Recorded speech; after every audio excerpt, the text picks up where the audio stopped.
Welcome everyone, Dylan Gemelli here today with a brand new video for you. So today, we're actually going to talk about your second steroid cycle. But before we get into that, I have to reiterate that I am not a doctor. Anything that I say in these videos is for your entertainment purposes only. What you do with this information is completely and utterly up to you, and I am not advising nor condoning you to use any of the things that we discuss in any way, shape, or form.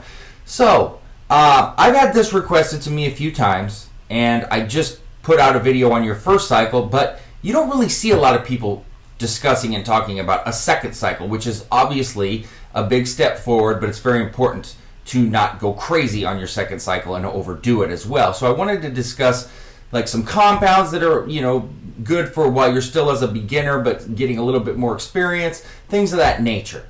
Now, just to reiterate, go back and watch my video on the first cycle where I discuss everything into great detail about running testosterone only on your first cycle. So then as we move forward, it poses the question, what is the next step? Well, first of all, it depends on your goals because, if you're wanting to cut or recomp or bulk, there's different compounds that are different ideals. But I will tell you some compounds that would be ideal on a second cycle.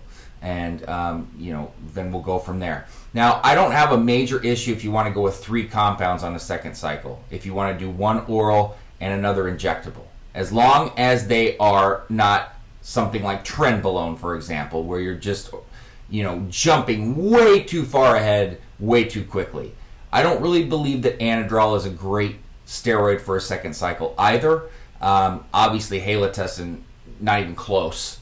But that leaves the door open for quite a few others. So let's talk about oral steroids first, that I don't have an issue with on a second cycle. And I'm talking to pick one here. D-ball is a pretty popular choice. A lot of people like to run that on a first cycle even, but it's a popular choice for a second cycle.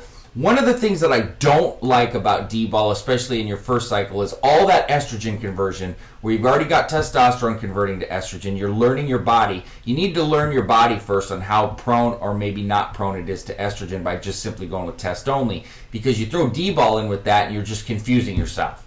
Now here you're going to have to do more trial and error because you can expect to react far differently than you just did with test only, especially running 2 estrogenic compounds. But I don't have a big issue with it on a second cycle. T-ball is a lot more mild and is perfectly suitable for a second cycle. Winstrol is a little bit harsher and may not be the best option for a second cycle. I don't have a major issue with it, but you might want to tread lightly and go with Anavar first if you're looking at orals on a second cycle. That's up to you at your discretion, but Anavar is a lot more mild and it's probably a better, kind of when you're in that starting phase to go with that.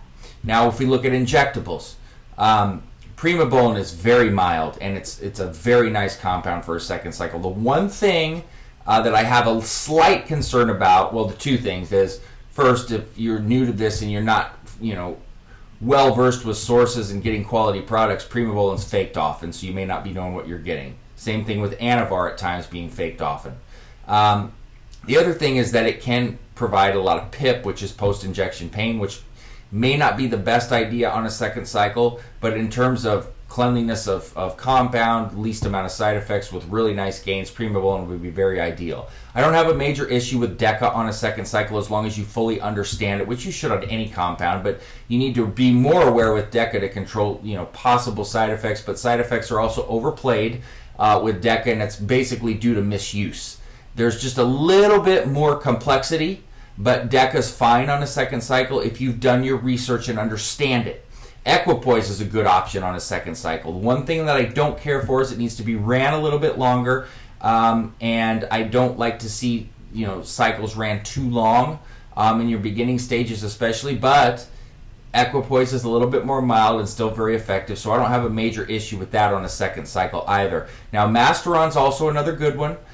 Keep in mind that it's more suitable for people that are leaner. Not saying you can't use it if you're over like 10% body fat. You're just going to get the most out of it if you're a little bit leaner with it because it's a more aesthetic, type of drug and compound.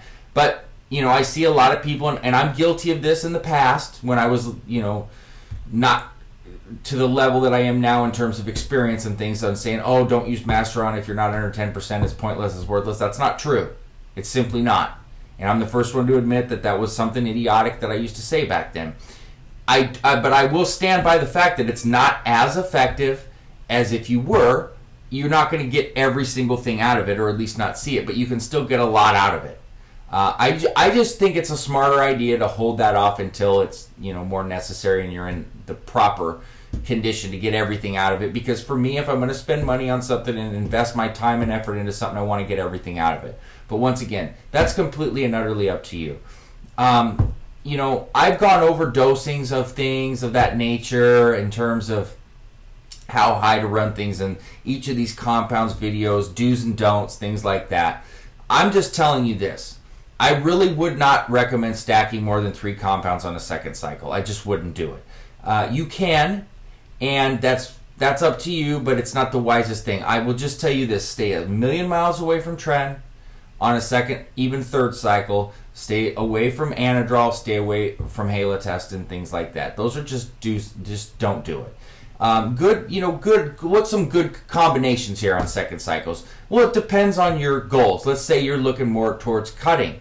Just simply test an Anavar, test an Winstrol is a great option, or you could go test Primo with one of the other. Really good recompositions. Test T-Ball Equipoise, phenomenal. Even test T-Ball Deca. Deca is very dry if you run it properly. Good bulkers, common bulkers, test Deca D-Ball, but there's not a lot of room for error there in terms of your dosing and things of that nature, so you need to keep aware of that and be smart with that. Another good combination that you could go with, good recomp, test Deca Primo. Absolutely love that. I don't have a huge issue with 3 injectables as long as they're pretty mild. But you know, I went over, you know, post-cycle therapies leading up to post-cycle therapy. Make sure that you watch my post-cycle therapy video. And also, you know, test and maybe 1 compound mixed in with SARMs would be a great option as well. So don't forget about that. You know, SARMs on any steroid cycle would fit well. It would eliminate, you know, oral steroid, you know, side effects that you don't want to deal with. So any SARM could fit in extremely well. And you could go with a couple SARMs in there, so you could go test 2 SARMs and 1 other steroid, and that would be perfectly fine as well. Far less strain, and it's another good way to introduce your body, you know, to slowly to the PED world. But these are the best compounds. Don't overdo it, and don't be planning your 3rd, 4th, and 5th cycle on your second cycle. One thing at a time. All right, then you can bridge in between cycles and start seeing where you want to go with your next cycle around that time and start focusing. But you need to focus one thing at a time and put all your efforts into what you're doing at that given time. I see far too many people looking ahead and down the road, not even focusing on what they're doing now. You want to get the most out of what you're doing at all times, or it's pointless to even mess around and do it. So that being said, www.iSerms.com/forums. I'm also in the Evolutionary Forum as well as the Elite Fitness Forum. You can also email me, Dylan@iSerms.com, and please don't forget to subscribe to the channel. That being said, stay tuned for plenty more to come. Dylan Gemelli signing off.